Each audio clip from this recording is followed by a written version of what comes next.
खर तर किशोर वरगंटीवार यांनी मग जेव्हा निमंत्रण दिलं तेव्हा येणारे 8 दिवस व्यस्त आहेत हे माहीत असतानाही मी या कार्यक्रमाचं निमंत्रण स्वीकारलं आणि हे निमंत्रण स्वीकारण्याचं कारण साधा आणि सोपं आहे की 2020 मध्ये भारत देश जर जगाची महासत्ता करायची असेल, ज्यांच्या खांद्यावर महासत्ता करायची आहे त्यांना मी शुभकामना देण्यासाठी गेलं पाहिजे असा विचार करून मी तुमच्या समोर उभा राहिलो. आणि म्हणून मी सर्वप्रथम तुम्हाला अंतःकरणापासून शुभकामना देतो की जे लक्ष्य आणि उद्दिष्ट घेऊन आपण 8 दिवस या ग्रामीण भागात गावकऱ्यांसोबत एक व्यसनमुक्त समाज, सेवाभावी समाज, समर्पण देणारा समाज, भारत माता की जय म्हणणारा समाज निर्माण करण्याचं ध्येय घेऊन इथं आलात,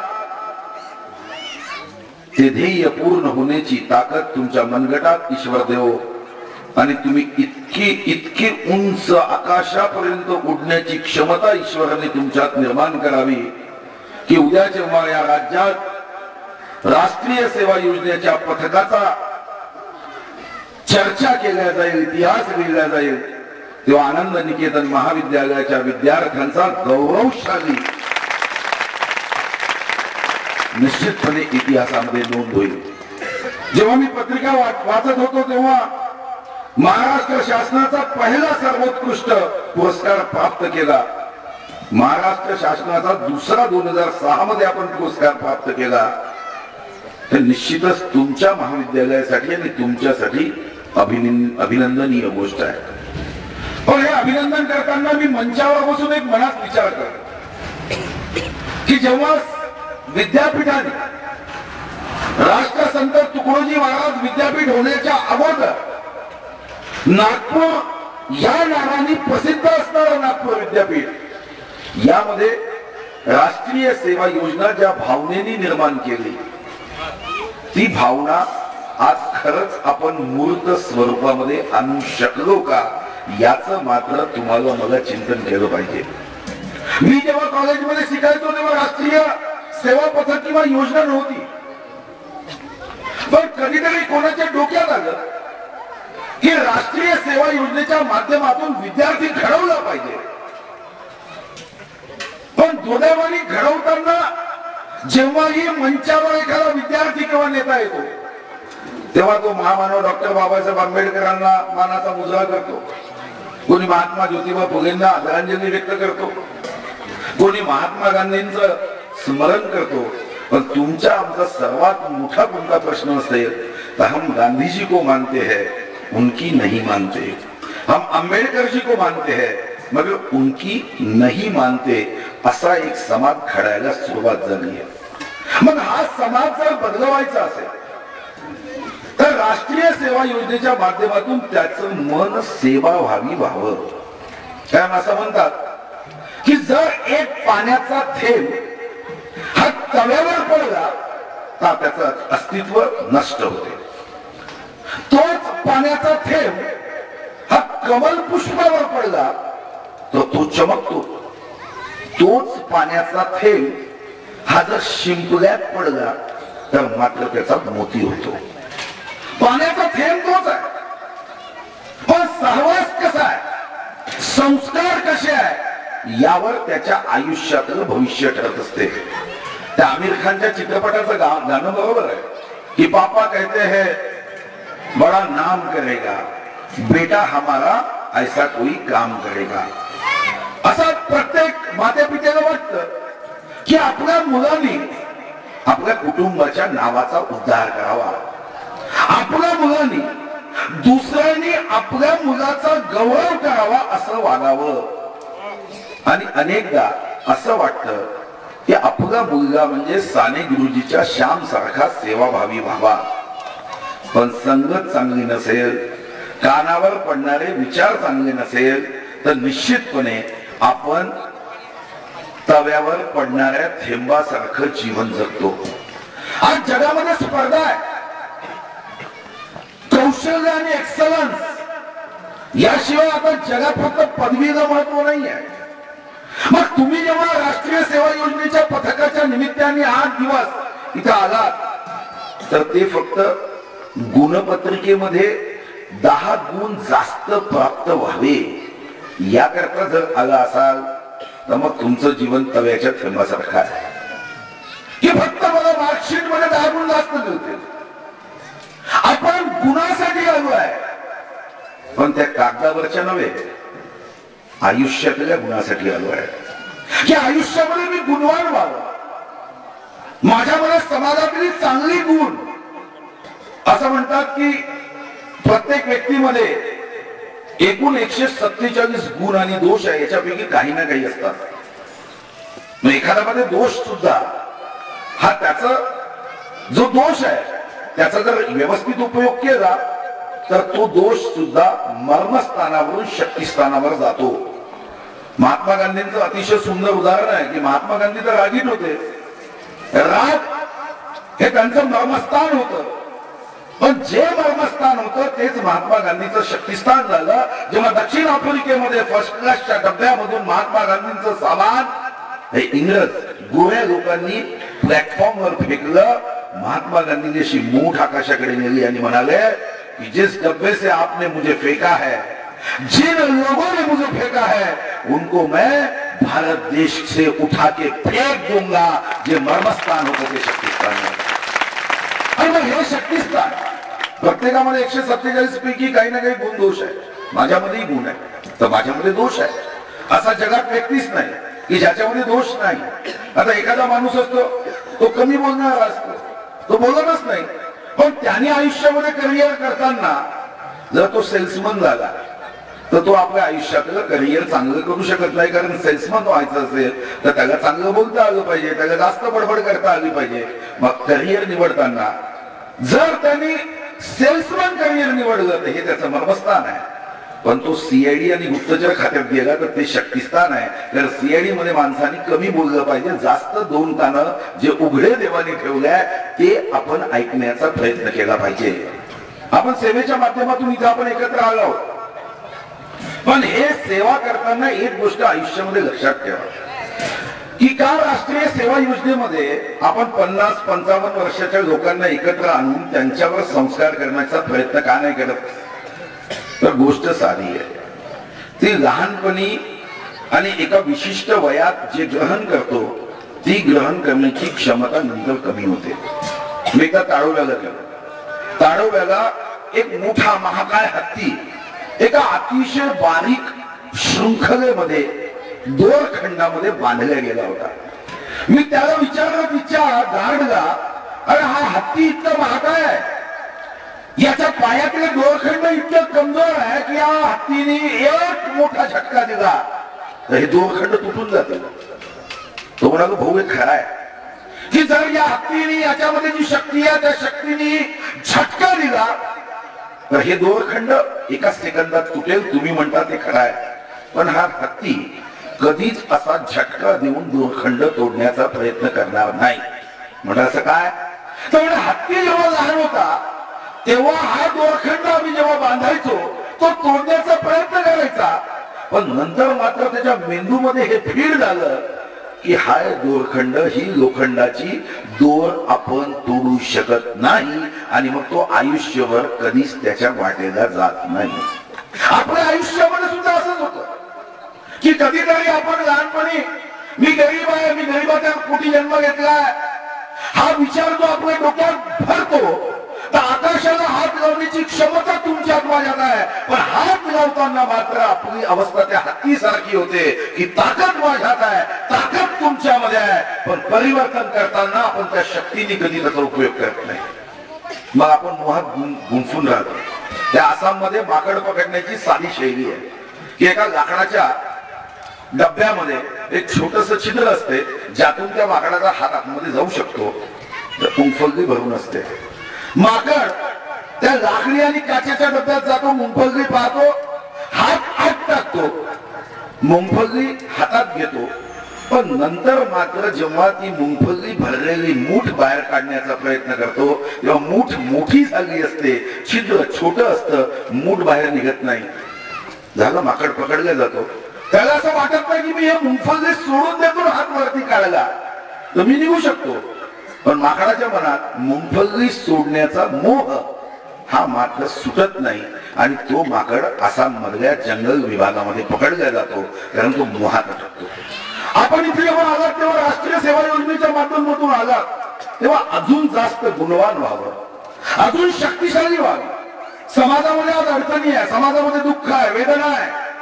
या वेदना दूर करताना मनात साधा विचार असला पाहिजे की सूरज ना बन पाए तो दीपक बनके जलता चल. मी सूर्य होऊ शकणार नाही, पण मी माझ्या आसपासचा अंधार एक दीपक बनवून दूर करण्याचा प्रयत्न करेल. ही भावना घेऊन राष्ट्रीय सेवा योजनेच्या पथकात तुम्ही सामील झालात की मी आकाशात सूर्य बनवून प्रकाश देऊ शकणार नाही, पण मी माझ्या पुरता, माझ्या परिवारापुरता, मी ज्या समाजात राहतो, ज्या वर्गात राहतो, ज्या परिसरात राहतो, ज्या वर्गात राहतो, त्या वर्गामध्ये मात्र मी चांगले गुण देण्याचा प्रयत्न केला पाहिजे.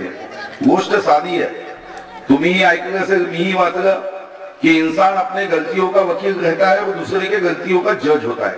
आणि असं अनेकदा होतं की आपण दुसऱ्याच्या चुकांवर भाष्य करतो. असाच एक पती एका ENT स्पेशालिस्ट, कान नाक घसा तज्ञाकडे गेला आणि म्हणाला की माझी पत्नी बहिरी आहे, तुम्ही तिला औषधी द्या. डॉक्टर तो ENT स्पेशालिस्ट म्हणाला की तुझी पत्नी बहिरी आहे, पण तिला पाहिल्याशिवाय तुम्ही औषधी देऊ शकणार नाही. हा माणूस म्हणाला, पती की माझ्या बायकोला मी सांगतो ती बहिरी आहे, पण ती समजूनच घेत नाही, ऐकतच नाही. माझी पत्नी बहिरी आहे. डॉक्टर म्हणाला, यार पेशंट पाहिल्याशिवाय औषधी देता येत नाही. पण हा जेव्हा खूप आग्रह चिंता करायला लागला तेव्हा डॉक्टर म्हणाला, ऐसा कर कि दवाई का डोज कितना देना ये तो मुझे, उसको कितना सुनाई कम देता उस पर निर्भर है.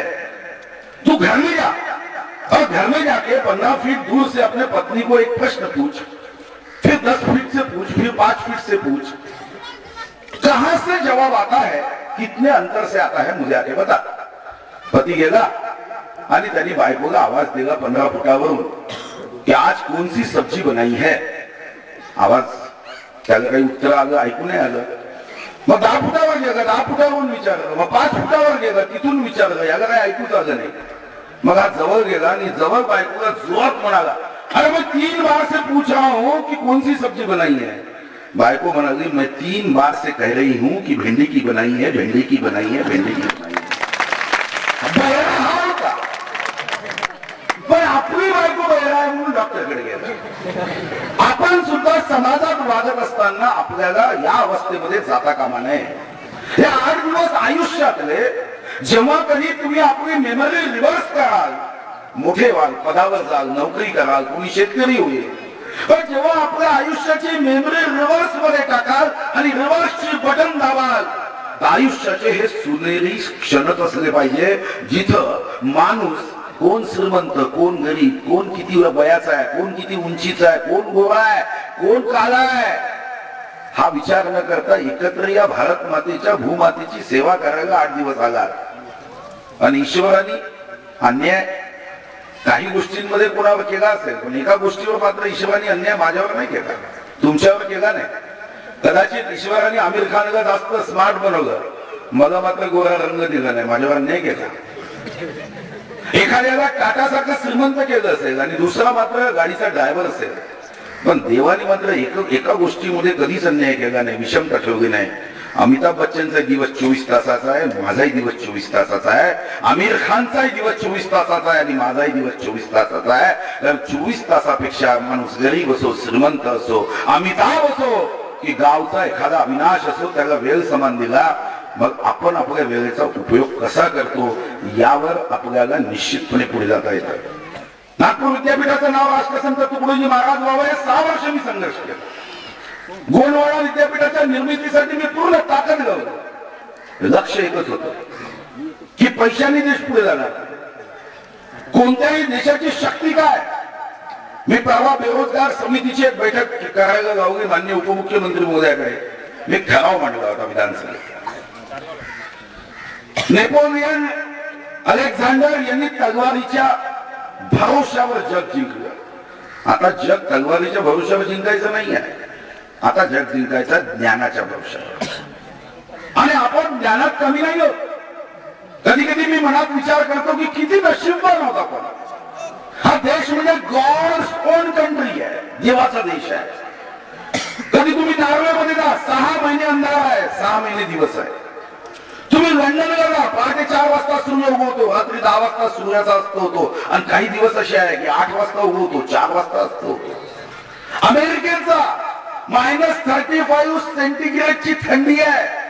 असा हात जरी 10 सेकंद उघडा ठेवला तर त्या हाताचे तुकडे होतील, एवढी थंडी आहे. लोक तिथं राहत आहे. जपानमध्ये भूकंप कोणत्या क्षणी येईल पता नाही.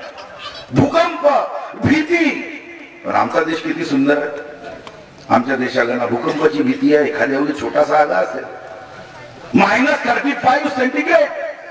अरे सूर्य तो 5:30-6:30च्या मधात उगवतो आणि 5:30-6:30च्या मधात मावळतो.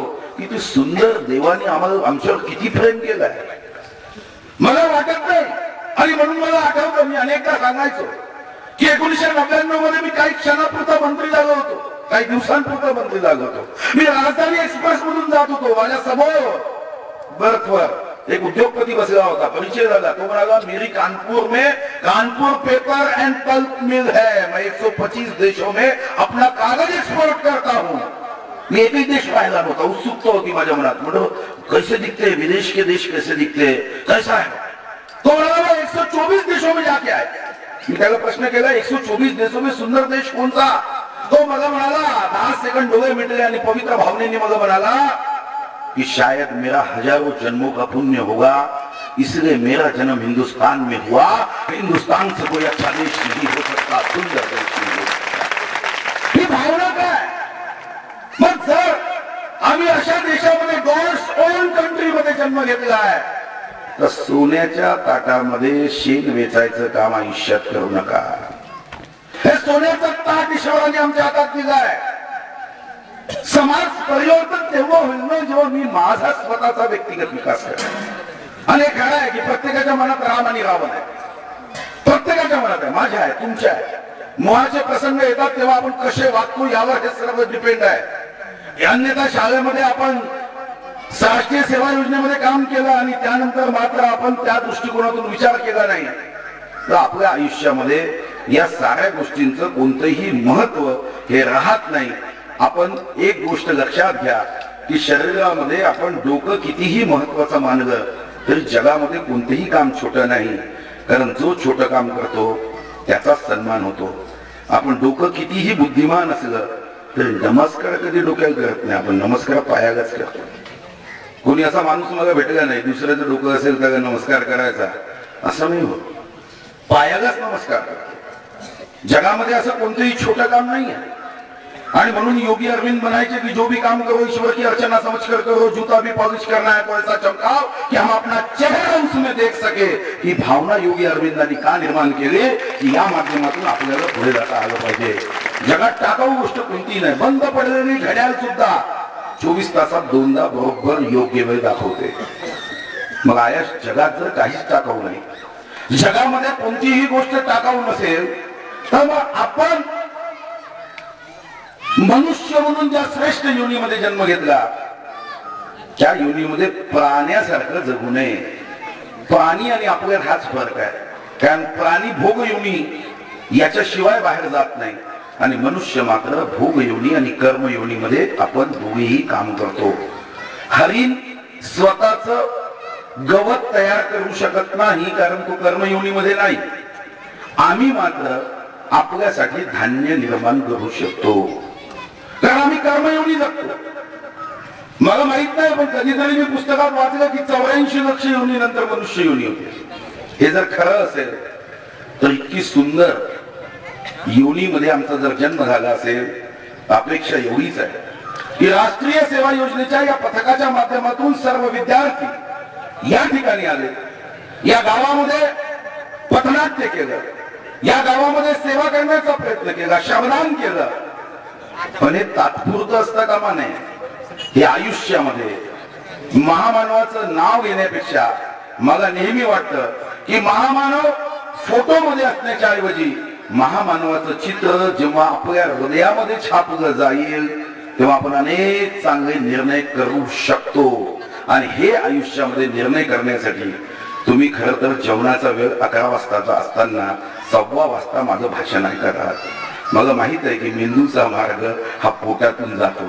तुम्ही सर्वजण उपाशी आहात। नाश्ता काय केला मला माहित नाही, पण तुम्ही तरीही उपाशी पोटी माझं भाषण ऐकलं याबद्दल मी तुमच्या सर्वांचा मनापासून आभारी आहे। आणि चंद्रपूर जिल्ह्याची आराध्य देवता माता महाकालीच्या चरणी मी प्रार्थना करेन की इथं आलेला हा माझा सळसळत्या रक्ताचा तरुण शूर विद्यार्थी आणि माझ्या झाशीच्या राण्याचं प्रतीक असणाऱ्या माझ्या भगिनी यांच्या मनगटात माता महाकाली एवढी ताकद दे की या चंद्रपूर जिल्ह्याचं नाव रोशन करताना यांचा गौरवाने उल्लेख केला जाईल। माझ्या अंतःकरणापासून शुभकामना।